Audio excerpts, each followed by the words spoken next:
Hello student, मैं doctor रिंदल Singh आज synthetic polymers के बारे में हम डिफरेंट पॉलीमर्स के बारे में पढ़ेंगे।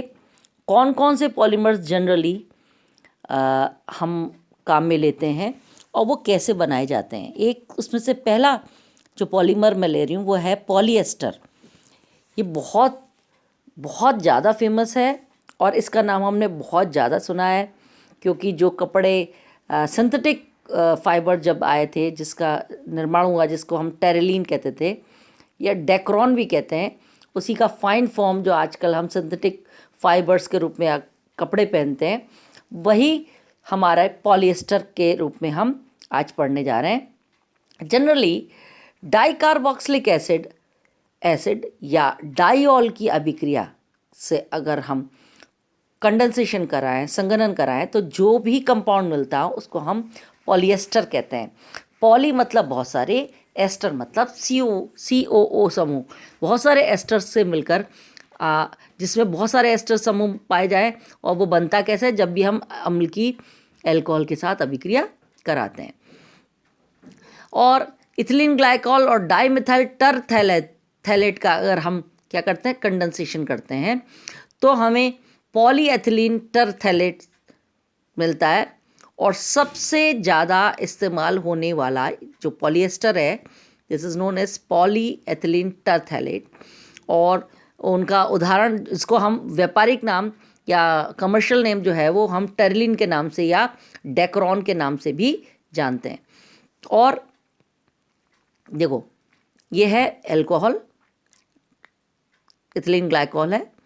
इसकी रिएक्शन हमने की डाइमेथिल टरथैलेट के साथ। डाइमेथिल टरथैलेट क्या है? थैलिक एसिड के अंदर दो पैरा पोजीशन पे COO CH3 दो एस्टर समूह लगे, इसलिए इसको बोलते हैं डाइमेथिल टरथैलेट।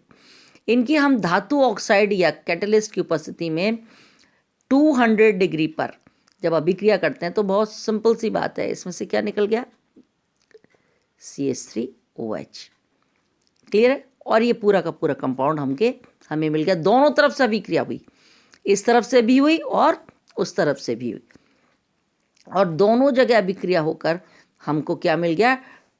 टरथैलेट। ये मिल गया कंपाउंड नंबर 1। क्लियर है? इस थैलिक एसिड या जिसको हम कहते हैं टरथैलेट था, उसके दोनों तरफ हमारा इथिलीन ग्लाइकॉल का अणु आके जुड़ गया और 2 मिथेनॉल के अणु हमको उत्पाद के रूप में या एक बाय प्रोडक्ट के रूप में हमें मिल गए।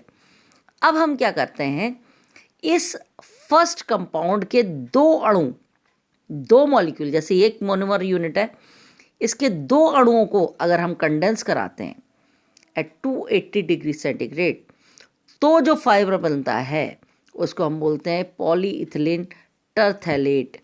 बहुत सारी इथिलीन यूनिट्स, ये वाली यूनिट्स आपस में जुड़ती जाती हैं और हमें डेक्रॉन या टरथैलेट, पॉलीएथिलीन टरथैलेट प्राप्त हो जाता है।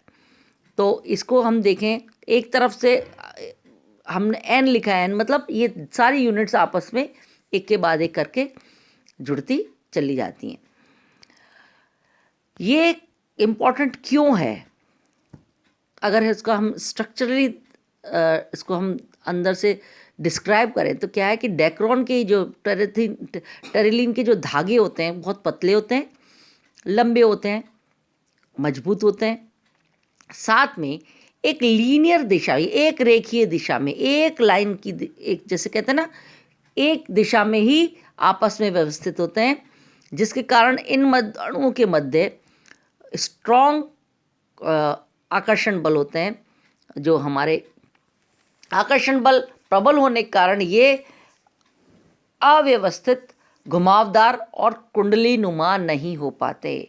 व्यवस्थित होते हैं, रेखीय नुमा होते हैं और ज़्यादा कर्ल नहीं होते, मतलब घुमावदार नहीं होते और कुंडली नुमा भी नहीं होते, इसलिए ये लंबे, पतले और थोड़े से मजबूत होते हैं। साथ ही इनमें पोलर समूह है। पोलर समूह कौन से होते हैं?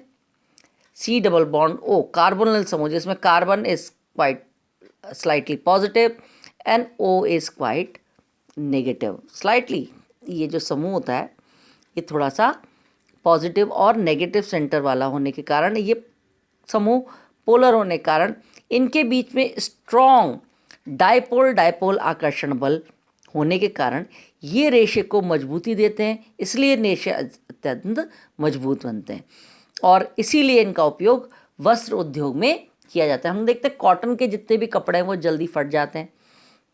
सिंथेटिक साड़ी या शर्ट के कपड़े या जो भी चीज़ हम काम में लेते हैं, सिंथेटिक फाइबर्स, वो उनकी स्ट्रेंथ इतनी अधिक होती है कि वो आसानी से फटते नहीं हैं, टूटते नहीं हैं। इथिलीन ग्लाइकॉल और थैलिक एनहाइड्राइड की अभिक्रिया अगर हम कराएं तो जो हमें पॉलिएस्टर मिलता है उसको हम बोलते हैं पॉलीएथिलीन थैलेट का पॉलीमर मिलता है, जो कि अत्यंत उपयोगी थर्मोसेटिंग रीजन का एक उदाहरण है। इथिलीन ग्लाइकॉल, थैलिक एनहाइड्राइड, कुछ नहीं होता है, थैलिक एसिड का एनहाइड्राइड पोजीशन में C डबल बॉन्ड O के बीच में O है, दोनों CO के बीच में, ये यहाँ से टूटता है और इथिलीन ग्लाइकॉल के साथ ये जुड़ के पॉलीएथिलीन थैलेट का निर्माण करता है। अगेन ये एक पॉलीमर है, ये यूनिट्स आपस में जुड़ती चली जाती हैं और हमें पॉलीमर का प्राप्त होता है। नेक्स्ट है फिनॉल फॉर्मेल्डिहाइड रेजिन।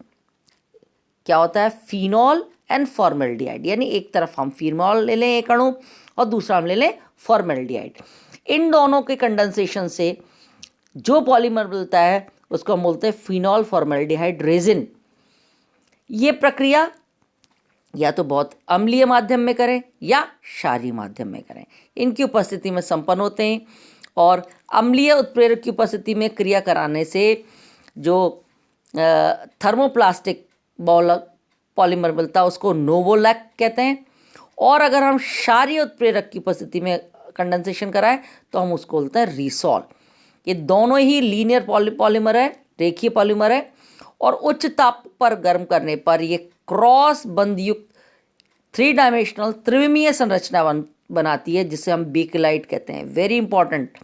क्या होता है बेकेलाइट? बेकेलाइट जैसे हम बिजली के स्विचेस देखते हैं बहुत टाइट होते हैं, उसको हम बेकेलाइट कहते हैं, और जनरली ये बेकेलाइट से बनते हैं। और ये महत्वपूर्ण ताप दृढ़ फिनॉल, बहुत ज़्यादा टेम्परेचर को सहन करने वाला दृढ़, बहुत ताप दृढ़, मतलब थर्मल, अगर हम इसका देखें तो हीट रेजिस्टेंट जिसे कहते हैं ना, फिनॉल फॉर्मेल्डिहाइड रेजिन बनता है। और इसका उपयोग बिजली के उपकरण, प्लग, स्विच, रेडियो, टेलीविज़न के बेस बनाने में, जिस आउटर कवरिंग वगैरह बनाने में काम में लिया जाता है। इसको अगर हम ध्यान से देखें क्या होती है reaction, this is phenol formaldehyde का एक अणु अम्लीय माध्यम या क्षारीय माध्यम H+ और OH, ये ऑर्थो पोजीशन पे जाकर CH2OH जुड़ गया। इथेनॉल की उपस्थिति में हम देखते हैं ये आपस में अभिक्रिया करते हैं और हमें एक कंपाउंड कैसे देते हैं, एक मोनोमर यूनिट हमको मिलती है पर जिसमें एक तरफ OH है, इसके एक बेंजीनॉइड न्यूक्लियस के ऊपर OH है और दूसरे बेंजीनॉइड न्यूक्लियस पे OH, यानी कहने करते हैं ये आपस में अभिक्रिया करते हैं और ये CH2OH जो है और OH जो है वो आपस में अभिक्रिया करते चले जाते हैं। जैसे एक फॉर्मेल्डिहाइड आ गया, एक फॉर्मेल्डिहाइड का अणु आ गया और एक फिनॉल का अणु आ गया, आपस में मिलते जाते हैं और अंत में इस तरह की लंबी चौड़ी संरचना बनाती है, त्रिमीय क्रॉस बंध युक्त। एक तरफ OH है, इसका CH2, नीचे वाले के CH2OH का और पैरा पोजीशन से एक H लेकर वाटर मॉलिक्यूल लिबरेट करते हैं, CH2 जुड़ गया। इधर भी इसने क्या किया, पास वाले OH के पास वाले H से वाटर मॉलिक्यूल लिबरेट किया। नेक्स्ट इसका CH2 जो है, देखो एक मिनट, इसको अगर हम देखें, इधर से ऐसे देखें, इसको अगर हम देखें, ये वाला एक यूनिट है, एक बेंजीन के पास था, इसने इस CH2 ने इस वाले पास वाले यहाँ से H ले लिया, इसके पास CH2 के पास OH था, जल का अणु निष्कासित किया। इस बेंजीन रिंग के पास ये था, इसने दूसरे वाले इधर से ले लिया। नेक्स्ट नीचे वाले जो कंपाउंड था उसने भी क्या किया, नेक्स्ट CH2OH, मतलब ये क्रिस क्रॉस संरचना बनती चली जाती है और आपस में ये अणु जुड़ते चले जाते हैं। ये इतनी स्ट्रेंथ इनकी बढ़ जाती है जिसके कारण इसका उपयोग हम स्विच बनाने में काम में लेते हैं। इसको हम बेकेलाइट बोलते हैं। नेक्स्ट है यूरिया फॉर्मेल्डिहाइड रेजिन। क्या कहता है, what is urea formaldehyde resin? Urea formaldehyde resin जो है, ये पॉलीमर यूरिया की अभिक्रिया जब हम फॉर्मेल्डिहाइड के साथ कराते हैं तब बनते हैं, और ये फिनॉल फॉर्मेल्डिहाइड की रेजिन की तुलना में भी और अच्छा होता है, उच्च गुणवत्ता का होता है, और ये सबसे बड़ी बात, ये कलरलेस होता है। इसलिए इसका उपयोग हम किचन के बर्तन बनाने के लिए, रसोई के बर्तन या क्रॉकरी बनाने में काम में लेते हैं। ट्रांसपेरेंट प्लास्टिक के बर्तन आते हैं किचन में काम में लेने वाले, वो इससे बनते हैं। कैसे करते हैं? ये फॉर्मेल्डिहाइड है, ये यूरिया है, आपस में अभिक्रिया की। अभिक्रिया क्या किया? कुछ नहीं, यहाँ से H1O पर पहुँच गया, ये बन गया OH, ठीक है। और साथ में ये हमारा जो NH2 है उसका H जब निकल गया तो ये क्या बन गया? NH बन गया। और ये NH जो है वो इस वाले कंपाउंड, इस वाले हमारे जो परमाणु इसके साथ जुड़ गया। NH2 है, CO है, इधर NH बन गया, HOH के O पर फॉर्मेल्डिहाइड के O पे चला गया, बोलते मेथिलॉल यूरिया।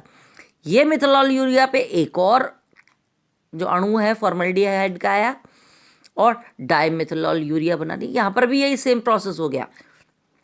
ये डाइमेथिलॉल यूरिया फिर फॉर्मेल्डिहाइड के साथ और बहुत सारे यूरिया के साथ, एक्सेस ऑफ यूरिया के साथ अभिक्रिया करेगा, क्योंकि हमारे पास यूरिया दोनों तरफ जुड़ सकता है, फॉर्मेल्डिहाइड भी है, तो एक एक करके जुड़ता जाता है और ऐसा बड़ा कॉम्प्लिकेटेड स्ट्रक्चर बनता है। इसको बोलते हैं यूरिया फॉर्मेल्डिहाइड रेजिन। इसका कोई जैसा कहना चाहिए, एक के बाद एक अणु जुड़ते चले जाते हैं, और ये जो है ट्रांसपेरेंट होता है और साथ में बहुत उच्च गुणवत्ता का होने के कारण इसका उपयोग हम किचन की क्रॉकरी या ट्रांसपेरेंट क्रॉकरी बनाने में काम में लेते हैं। Thank you.